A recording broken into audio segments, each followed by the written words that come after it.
Hello, everyone. How are you doing today? My name is Chidima, and I'm your mental health and addiction counselor.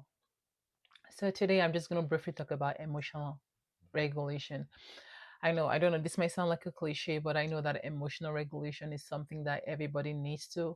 It's a skill that everybody needs to develop over time to be able to have to say, okay, you have that to help you with your mental health. So, what is emotional regulation? Is just the ability to be able to monitor, evaluate your emotions, okay, understand your emotions, and be able to know how to process them. Now, with emotional regulation, we're not saying eliminate your emotions, especially when maybe you're feeling upset or you're having your moments. Some of us when we are very close to our period, we start to experience that hormonal imbalance that makes you feel a little bit irritable. We're not saying that with emotional regulation you're trying to eliminate the emotions, but what we are trying to say is that we are trying to acknowledge that these emotions are there, okay, and prevent them from being overwhelming, because sometimes we get so upset or so carried away with our emotions that we are not able to know exactly when to stop. It's like it keeps spiraling and spiraling and we don't even know when to stop.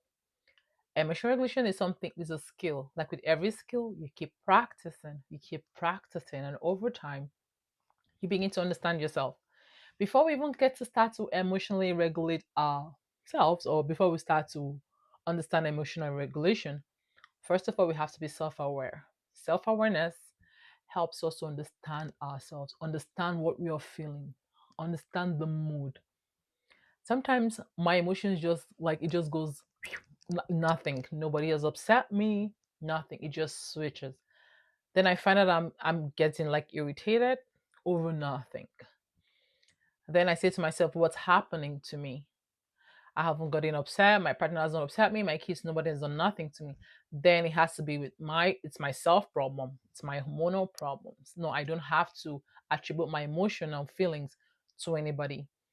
So in that state, in that situation, I wouldn't start getting upset. And maybe if my partner just says something and I just snap. No, at that point, I already know, I'm already aware that I'm already getting upset over something I can't even place my hands on.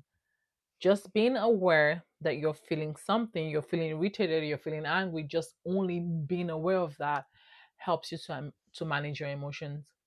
For me, I just feel like at that point when you know that something is happening to you, then you think of ways to deregulate your emotions. Like, how do you do that? We have so many techniques. Either you take your